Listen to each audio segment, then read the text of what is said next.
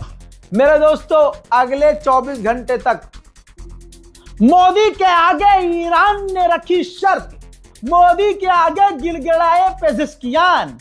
मोदी की नीति देखिए, ईरान भागता भागता पहुंचा भारत, पेजिशकियान ने जोड़ दिए हाथ। ईरान ने भारत से मांगी मदद, ईरान ने भारत से मांगी हेल्प। ये तमाम चीजें, इनसे भी खतरनाक बातें गोदी मीडिया लिखेंगे तो बहकना नहीं है, इनके मुंह में मूतना है। सच्चाई क्या है ये रही, जो ईरान ने ऑफिशियली बताया है, हमारी प्यारी सी गवर्नमेंट ने खुद ऑफिशियली बताया है, ठीक। जिसका काम अब गोदी मीडिया का ये होगा कि मसाला मिर्च लगा के बताएगी। तो ईरान ने 100 की सीधी, जो भारत के प्रधानमंत्री मोदी से पेजिशकियान ने बात करी, यानी ईरान के राष्ट्रपति ने मोदी से बात करी और मोदी जी ने खुद फोन किया था, ठीक है, और नौरोज की मुबारकबाद भी दी थी और यह भी कहा था कि एग्रेशन खत्म होना चाहिए।